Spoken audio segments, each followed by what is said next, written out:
কাসিমুল উলুম ওয়াল খায়রাত কাসিম নানতুবি রাহমাতুল্লাহ আলাইহি, তার কাছে এক হিন্দু ভদ্রলোক এসেছে, হাতে একটা কুত্তার রশি, মানে কুত্তা বাঁধা, সেই রশি হাতে ধরে তার কাছে এসেছে। এসে বলে, হ্যাঁ মোল্লা হুজুর শোনেন, আপনার সাথে কথা আছে। কথা হলো, আপনারা তো হাদিস শোনান, আপনাদের নবীজি নাকি বলেছে, আর আমি জানি নবীরা তো সত্যই বলে, সেটা কি, যেই ঘরে ছবি থাকে বা কুকুর থাকে, যেই ঘরের ভেতরে ছবি থাকে বা কুকুর থাকে, সেই ঘরে ফেরেশতা আসে না। আজরাইলও তো একটা ফেরেশতা, তা আমার ঘরে ছবি কেন, মূর্তিই আছে, আর বাইরে বের হলেও কুত্তাটা রাখি সাথে সাথে, আজরাইল আসবে কোন দিক দিয়ে? আসার তো জায়গাই নাই। এখন বাই চান্স যদি চলেই আসে, লোকে বুঝে ফেলবে আপনাদের ধর্মে ভুল আছে, আর যদি না আসে লাভই লাভ, আমি অমর হয়ে থাকবো চিরকাল এই দুনিয়াতে, দুইটাই তো লাভ।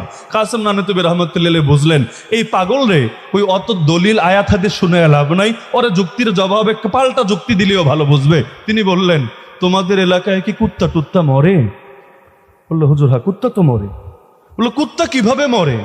বললো, কিভাবে মরে তো জানি না, কেউ না কেউ এসে জান তো কবজ করে, না হলে মরে কিভাবে? বললো, তাহলে তো জবাব সিম্পল, তোমার জান কবজ করতে সম্মানিত আজরাইল আসবে না, বরং কুত্তার জান কবজে নিয়োজিত যারা, তারা এসে তোমার জানটারেও কবজ করে নিয়ে যাবে।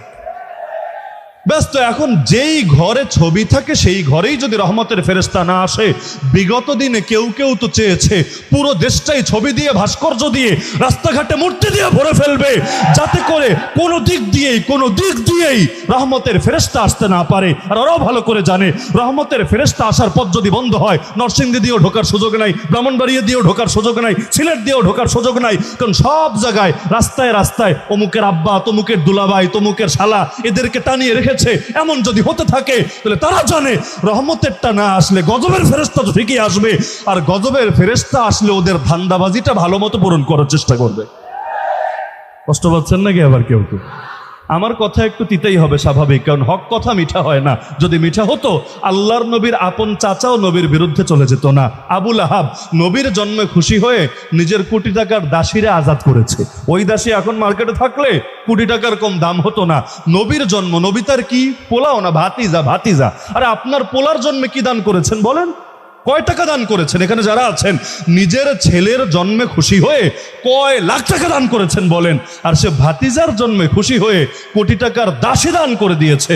যেন তেন ব্যাপার না।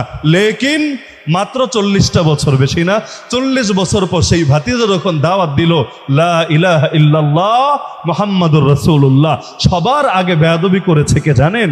এই একই চাচা। নবীর জন্মে সবার চাইতে খুশি, আর নবীর দাওয়াতে, নবীর শরীয়তে সবার চাইতে বেজার। যত